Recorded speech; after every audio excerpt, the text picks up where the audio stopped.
This is Jessica. She's going to be our first lightning talk speaker tonight, and she's going to talk about why she can't quit Vim. And she's also a software engineer at Deliveroo. Yay!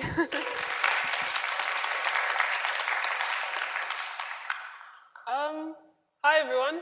I was told not to prepare too much for this talk, so unfortunately you have like a slideshow of just pictures. This talk is about why I use Vim as a text editor for programming, even though I honestly probably am not the most qualified person to use it. Why I can't quit Vim?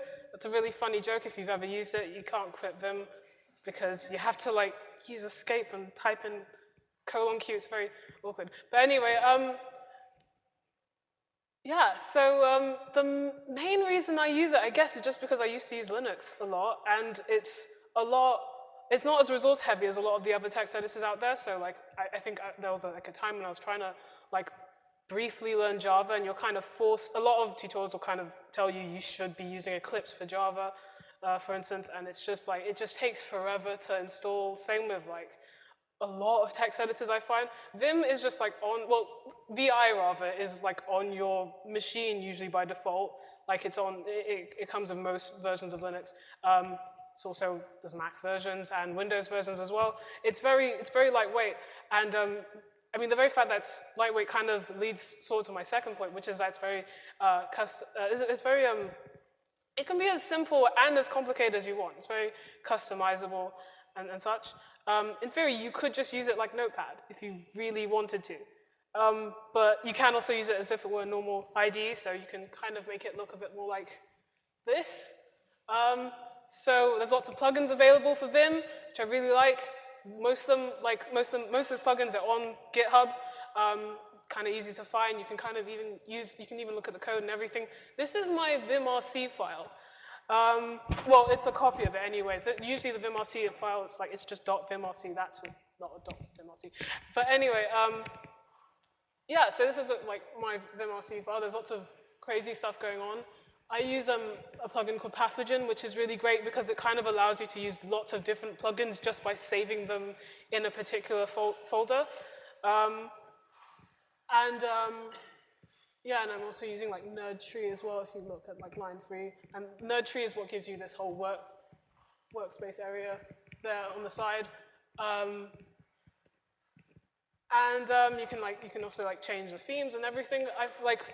One person actually told me it's a really funny joke is like, you know how Sartre says hell is other people? Well, hell is also other people's Vim, their vimrc.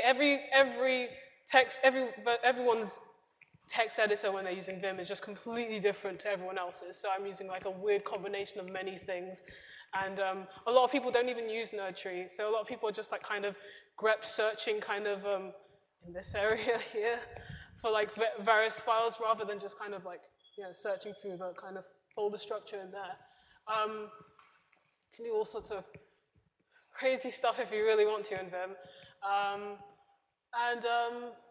You can also like use it for like pretty much any programming language I find. There's usually a plugin available, which is always good. I have like references to like Go imports from when I used it for Go, and I guess further down there's lots of references to using it for Ruby, but it doesn't really show up here. You can also add mappings as well, stuff like nmap, vmap, and that kind of like the different types of mappings you can have. That kind of speaks to different the different states that you can have in Vim. So like usually you're working in insert mode. You literally have to press the insert button, or I if you don't want to press that button, to kind of actually type text in. If you want to save, you have to press escape, and that's usually what trips everyone up because they look at this and they have no idea how to get out, because you can't get out like by clicking on anything. You actually have to type everything out. The fact that a lot of Vim is basically just typing, it's good if you're using a really terrible laptop like I was for a long time, like a really, really crappy like Asus laptop a while back. But if you're using a Mac, I guess it doesn't really matter too much. There's NVim, NeoVim rather, which I guess allows you to click on stuff if you like clicking stuff, and it's also a bit faster than normal Vim. There's so many projects in like kind of the so many projects around just this one text editor, I find. That kind of, yeah, so I mean, they're kind of like, the very fact that there's so many different like kind of options, it kind of makes you feel like, I think when I started out, I felt more like a developer just because I was using Vim. It sounds a bit ridiculous, but like I'll look at Eclipse or something and I won't understand what's going on. I mean, I didn't actually know about Sublime Text when I started out, so I guess maybe if I'd used that, maybe I'd have been fine. But I don't know, I look at this, I can change everything about the way it looks, and I just feel kind of a little better about myself and more confident in the way I code. The flip side to that is that you end up with there's a lot of elitism when it comes to text editors. I don't know if you've heard of like, Vim versus Emacs and all that, but like a lot of people kind of act like, if you're not using this text editor, it's like a big, you're perhaps not a real developer, which isn't true. So no one should believe that it's true. Yeah, so I mean that's kind of like one of the many flaws surrounding Vim, I think, is the fact that you get these fanboys who kind of like go crazy with anyone who doesn't use their particular software. But I mean, you find that everywhere in a way. Like you find that with different languages, you find that with different frameworks, really, even versions of frameworks. Come to think about,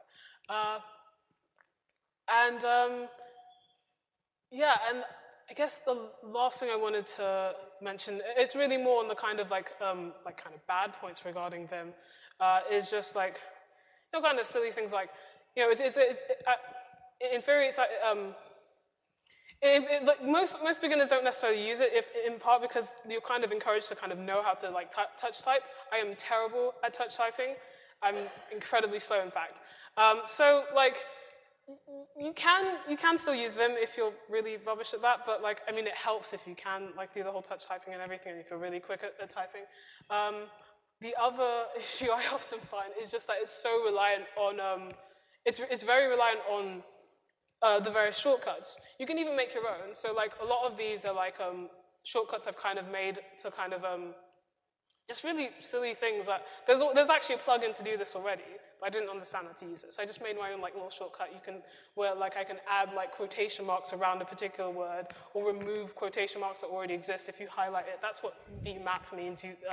It's the visual mode where you've highlighted a text.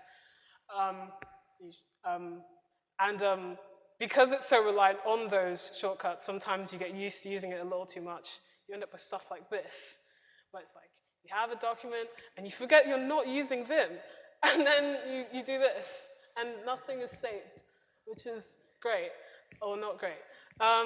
Yeah. Yeah, so I mean, that's basically, I mean, there's so much more to it. I mean, there's so many ways of like kind of learning Vim. I find like it comes with like this tutorial when you install it, which I think is great. So you can kind of run through that tutorial. And I say when you install it, it's already installed on your machine. So there's already this tutorial that kind of comes with. There's also lots of information about online. There's books written about Vim because there are some people who just love that text editor, like myself, which is why I've made this presentation. And yeah, there's so much information out there about it, and like there's the plugins being on GitHub, you can actually like potentially even write your own. There's so many people who do write their own, and I just find it like it's a really kind of. I feel like personally, like I said a little earlier, I'm not necessarily the most qualified person to talk on this, just because I feel like I've only like it's almost like I'm at the tip of the iceberg when it comes to learning it, and I've been using it for like probably like 2 years or so. And it's like I still kind of, I feel like compared to so many other people, I feel like I'm only barely using the features of so many. And that's why I won't quit Vim. Yeah. Yeah, so that's my lightning talk, everyone. Thank you.